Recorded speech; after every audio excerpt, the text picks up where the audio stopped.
দিদি ভাই কি কি সাংঘাতিক কাণ্ড হয়ে গেল দিদি ভাই। মানুষটা এত বড় একটা কাণ্ড করে ফেললো, আমরা কেউ জানতে পারলাম না। তোমরা কি কোথায় গেলে গো? কি হয়েছে মেজো? কি হয়েছে? তো দাদার কিছু হয়েছে? কি হয়েছে দিদি ভাই?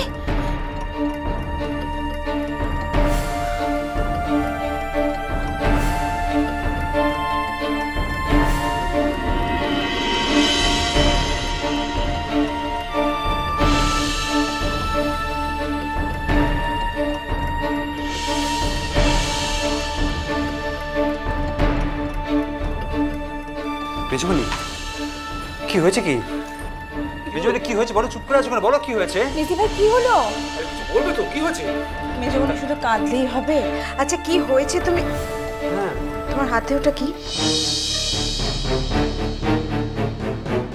কি গো বলো কিছু। কথা বলো, কি বুঝবো কি করে? ঠিক আছে তুমি কি হয়েছে? তুমি যদি এইভাবে শোনো তুমি যদি এইভাবে চুপ করে থাকো তাহলে আমি যাচ্ছি ওপরে দেখি, ঘরে গিয়ে দেখে লাভ নেই। দাদার ঘরে গিয়ে কোনো লাভ নেই। কি বলছো? লাভ নেই মানে? কি বলছো তুমি? মেজমণি কি হয়েছে একটু মেজমণি কি হয়েছে বলো আমাদের, খুলে বলো কি হয়েছে? মেজমণি কি হয়েছে বলো না। মেজমণি প্লিজ বলো, চুপ করে থাকো না, কি হয়েছে বলো আমাদের।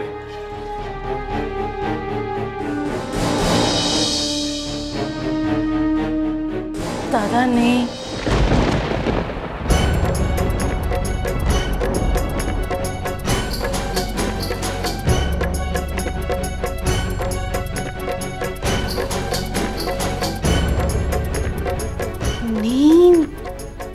নেই মানে?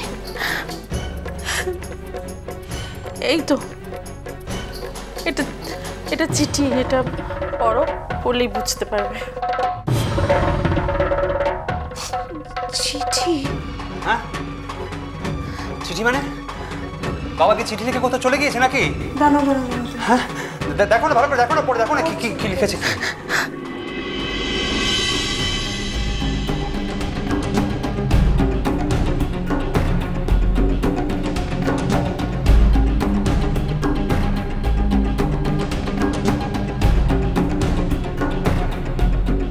কি হয়েছে? ও তুমি না, মানে দাদা মানে কি?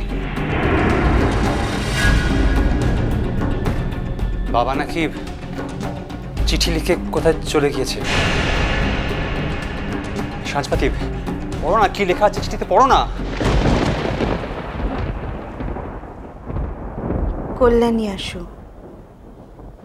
কল্যাণী আসু রানী। ভেবে দেখলাম আমার মতো আদ্যন্ত একটা স্বার্থপর মানুষ সত্যি আর হয় না।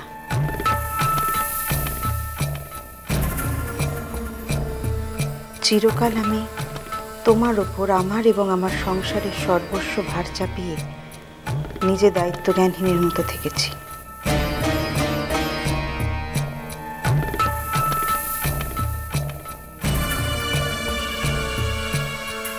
একটা দিনের জন্যেও তোমাকে সুখ দিতে পারিনি। তুমি আমার সমস্ত উপদ্রব এমনই হাসি মুখে সয়ে গেছো চিরকাল যে আমি প্রায় ভুলতেই বসেছিলাম তুমি একজন আলাদা মানুষ।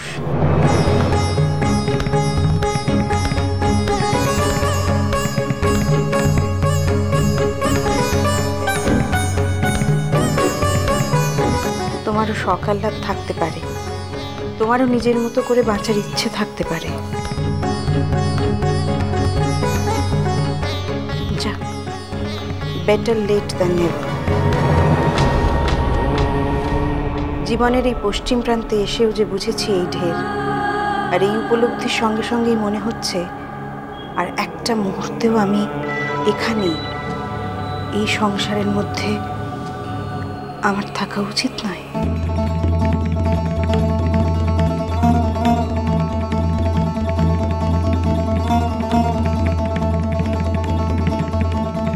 আমি কোথায় যাব ঠিক করিনি, তবে এই কথা ঠিক, আত্মহত্যা করব না। এইভাবে তোমাকে নতুন করে সমাজের কাছে অপরাধী করে তুলব না। সত্যি কথা বলতে কি, এই সংসারে আমার প্রয়োজন তো ফুরিয়েছে। আমার ধরো নতুন করে আর তো কিছু হবে না। আমি আর কখনো কারো উপকারেও লাগবো না। অনর্থক এই সংসার জীবনটা গড়িয়ে নিয়ে গিয়ে লাভ কিছু নেই। তবে এও ঠিক, এতকাল নিজের লাভ নিজের লোকসানই তো দেখেছি, আর তা দেখব না। আমি বেঁচে থাকবো রানী, তবে সংসারের সঙ্গে সম্পর্কবিহীন হয়ে। সংসারের কিসেই বা আমাদের হাত আছে বলো? আমরা তো নিমিত্ত মাত্র, যা ঘটার তা ঘটে যায়, আমরা কেউই কিছু করতে পারি না। এই যে আমাদের ছেলে বাবু, তার এত বড় একটা অসুখে কি আমাদের কোনো ভূমিকা ছিল না? পরিণতিতে আমাদের কোনো ভূমিকা আছে? তোমাকে মুখে বলেছিলাম আমার যা সামান্য খুঁতকুড়ো অবশিষ্ট আছে তা তোমার। জানি তোমার হয়তো প্রয়োজন হবে না, সন্তানরা তোমাকে অনেক স্বাচ্ছন্দ্যে রেখেছে। আমার সামান্য আয় আর যাই হোক, তোমাকে তো সুখ স্বাচ্ছন্দ্য দিতে পারিনি। তবু যা আমার দায়িত্ব তা আমারই। একদিন তোমাকে অগ্নিসাক্ষী করে নিয়ে এসেছিলাম, তুমি আমার হাত ধরে একদিন আমাদের বাড়িতে এসেছিলে, এ তো ঠিক। আর একথা সত্যি, তারপর থেকে এতগুলো দিন মাস বছর তোমাকে সেই আগুনে পুড়িয়েছি।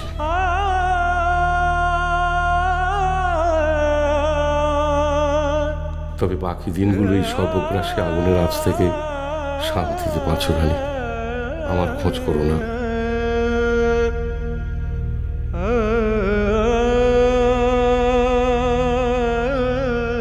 বাড়ির সদস্যদের বলো, এ সংসারে আমার আর মন নেই।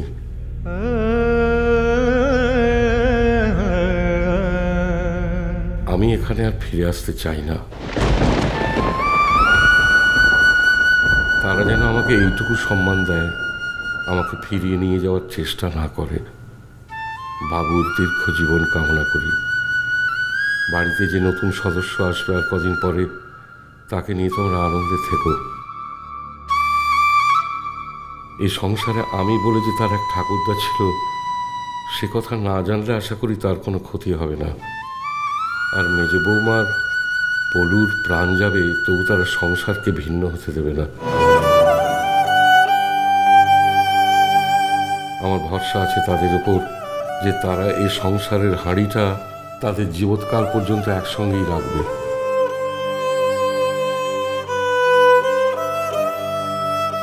পলু দায়িত্ববান ছেলে, সে এবং মেজ বৌমা দুজনেই তোমাকে মাথায় তুলে রাখবে বাকিটা জীবন। তাছাড়া তোমাকে মাথায় তুলে রাখার জন্য তো ঈশ্বর আরও একজনকে পাঠিয়েছেন আমাদের সংসারে, তমজিৎ। সে শুধু তোমাকে নয় রানী, এই গোটা সংসারটাকেই মাথায় করে নিয়েছে। তার কাছে আমাদের কৃতজ্ঞতার অন্ত নেই। এছাড়া তোমার সন্তানরা আছে, আছে অর্চি, তোমার সব সন্তানের সেরা সন্তান। জেঠুমনির অনেক কমতি হয়তো সে পূরণ করে দিতে পারবে এই সংসারে। আমার ভাবতে ভালো লাগছে, আমি এক স্বয়ং সম্পূর্ণ সংসার রেখে চলে যাচ্ছি, যেখানে আমাকে আর কোনো প্রয়োজন নেই। সংসারের এইটুকু অন্তত করতে পেরেছি রানী। এই জীবনে জন্ম এবং মৃত্যুর ওপর তো আমাদের কোনো নিয়ন্ত্রণ নেই। জানি না ঈশ্বর আমার ছেলেটাকে কদিন এই পৃথিবীতে জল বাতাস নিতে দেবেন। আমি চলে যাচ্ছি একটা অকেজো অপদার্থ লোক। অন্তত এই উপলক্ষেও যদি বাবুর জীবনের মেয়াদটা ঈশ্বর আর কিছুদিন বাড়িয়ে দিতে পারেন। বড় সুসন্তান সে আমাদের। রানী, অযথা কান্নাকাটি করে শরীর খারাপ করে ফেলো না। এই জীবনে অনেক কাজই আমরা খানিকটা অভ্যেসে আর খানিকটা সংস্কারে বসে করে থাকি। আমার চলে যাওয়ায় তোমার কান্নাকাটিও তেমনি। না, এ কথা একেবারেই বলছি না যে তুমি আমাকে কখনো ভালোবাসোনি। এতদিনের দাম্পত্য ভেঙে আমি চলে যাচ্ছি বলে তোমার কোনো বেদনাই হবে না। কিন্তু ভেবে দেখো রানী, তোমার কষ্টের পাল্লা বেশি না অভিযোগের?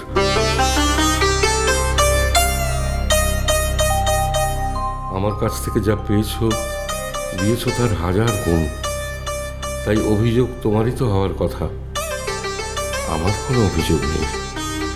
তোমার উপর তো নেই, কারুর ওপরেই নেই। এবার তুমি একটু স্বাধীনভাবে আর শান্তিতে বাঁচো রানী। আমি দূরে থেকে বিশ্বাস করব তুমি এতদিনে সুখী হয়েছো।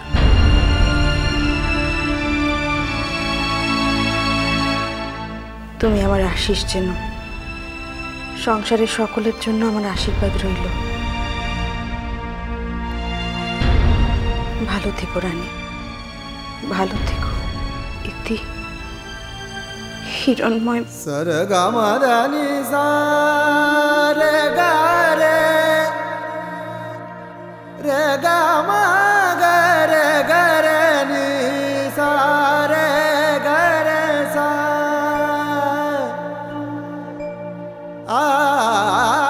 পুনশ্চ পন্ডিচেরিতে আমার সহকর্মীর আশ্রমে যাওয়ার পরিকল্পনা বাতিল করেছি।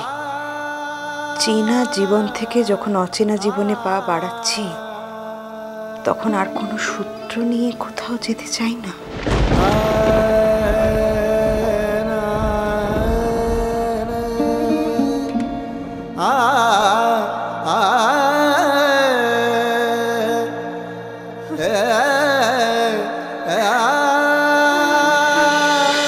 মিষ্টি কুটুম মিষ্টি কুটুম মিষ্টি কুটুম